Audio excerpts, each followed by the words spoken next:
गरीब बेटी का महलों का ससुराल।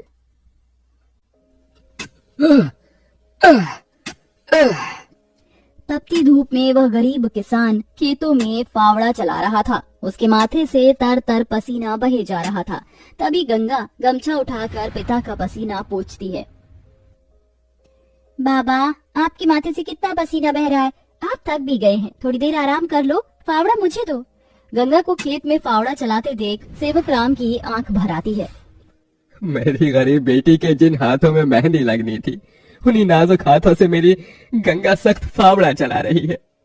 तू एक गरीब की बेटी को ही ऐसा भाग्य देकर क्यों भेजता है भगवान? एक गरीब के जीवन की सबसे बड़ी दुविधा बेटी को ब्याहना होता है। ये कहानी है ऐसे ही किसान सेवक राम की, जो बड़ा गरीब है। उसकी दो बेटी गंगा और अंजू है। यूँ तो सेवक राम ने गंगा के लिए कई रिश्ते ढूंढे, मगर भला एक गरीब की बेटी का हाथ कौन थामना चाहता है। किसी तरह से उनका जीवन कट रहा था। सेवक राम, उसकी बूढ़ी पत्नी जानकी और दोनों बेटी सारा दिन तपती धूप में खेत में काम करते रहे। शाम को खेत का मालिक ब्रिज वहाँ आया। अरे ओ सेवक राम, सारा खेत जोत दिया? जी ब्रिज बाबू, खेत भी जोत दिया और बीज भी बो दिया। ये ले तेरे परिवार की आज की दिहाड़ी 250 रुपए। ये क्या मालिक, आप पैसे तो कम दे रहे हैं। पहले मेरी अकेले की दिहाड़ी आप मुझे 200 रुपए देते थे, फिर घटाकर 100 रुपए कर दिया और फिर सीधे 70 रुपए कर दिया, और उसमें भी पूरे पैसे नहीं दे रहे हैं। मैं, मेरी दोनों बेटी और पत्नी को मिलाकर हम कुल 4 जन आज खेत में दिन भर जड़ मर कर खटे हैं। अरे 30 रुपए ही तो कम है, उसमें क्या तू खरीद लेगा है? एक एक रुपया भी मेहनत से कमाना पड़ता है मालिक।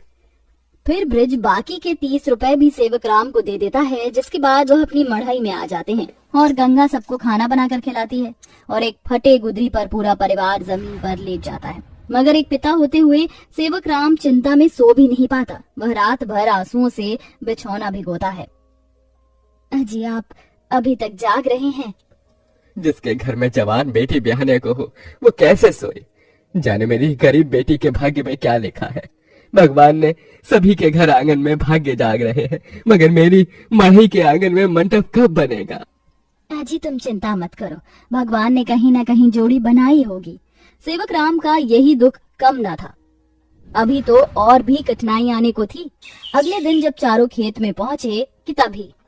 क्यों रे सेवक, कल तू 30 रुपए के लिए पार पड़ा रहा था, अब क्या करेगा? क्योंकि ये सारी की सारी जमीन तो पृथ्वीराज जी ने खरीद ली। तभी अंजू ने गंगा से कहा, दीदी, अब हम क्या खाएंगे? खेत बोकर ही तो थोड़े बहुत पैसे मिलते थे। सेवक राम अपने परिवार को लेकर लौट आया। वह दिन रात चिंता में गलने लगा। ऐसे घर कैसे चलेगा प्रभु? कैसे होगी गंगा की शादी? और शादी नहीं हुई तो लोग मेरी गंगा को जाने क्या क्या नाम देंगे, क्या क्या ठहराएंगे जानकी। मैं काम ढूंढने जा रहा हूँ। बाबा, मैं भी आपके संग चलूंगी।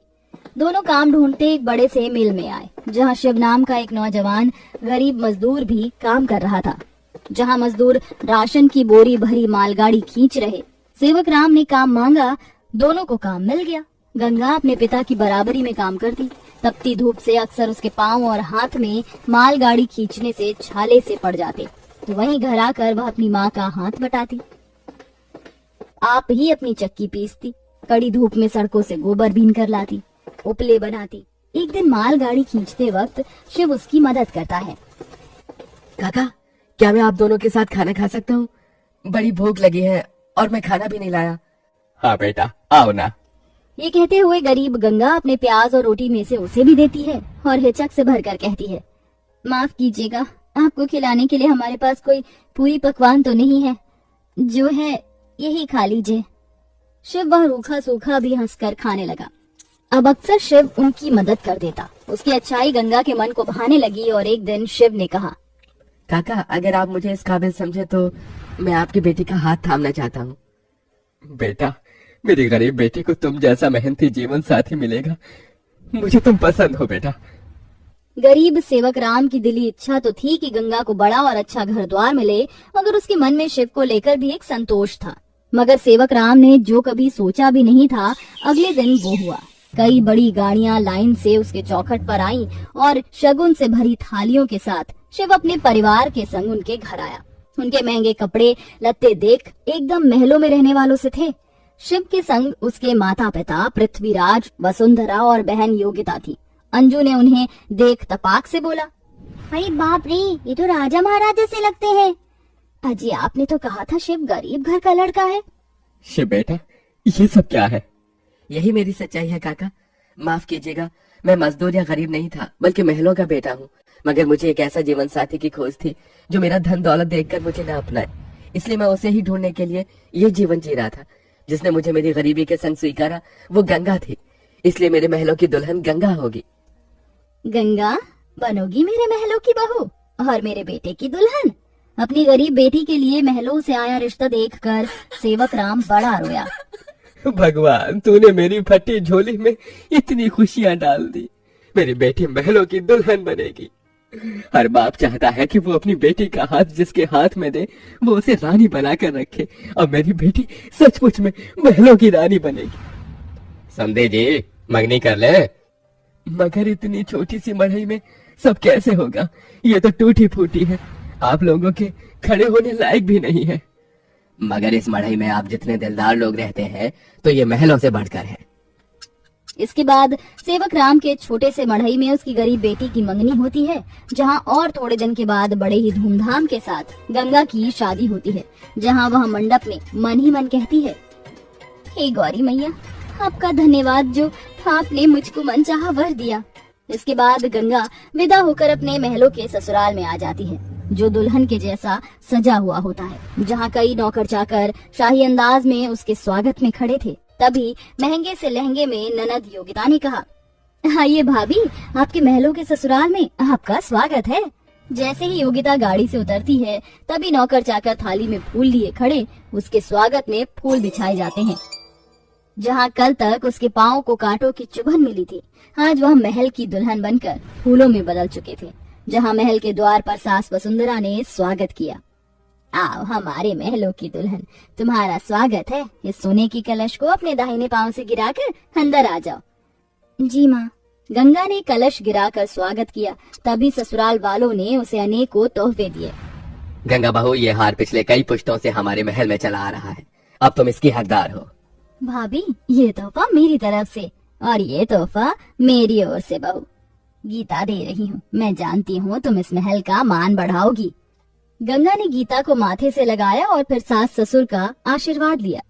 माँ जी, बाबूजी, मुझे आशीर्वाद दीजिए ताकि मैं इस महल का मान निभा सकूं। सदा सुहागन रहो, जुग जुग जीती रहो। फिर गंगा विदाई में दिए अपनी गठरी को संग लिए शिव के साथ कमरे में आ गई, जहाँ आलीशान बड़ा कमरा, ऐशो मखमल का बिछौना और सब कुछ था, जिसे उस गरीब दुल्हन की आंखें देखती रह गईं। कैसा लग रहा है महलों के ससुराल में आकर? खुशी से गंगा की आंखें भर आई। उसने कहा, यकीन नहीं होता, भगवान ने एक बार में ही इतनी खुशी दे दी। शिव, सब एक सपने जैसा लग रहा है। अब यही तुम्हारी दुनिया है। उस रोज जमीन पर सोने वाली गंगा मखमल के बिछौने पर सोई। अगले दिन वह नहा धोकर नीचे आई, जहाँ खाने की शाही मेज लगी थी और इर्द गिर्द नौकर खड़े थे। बहू बैठो, खाना खाओ।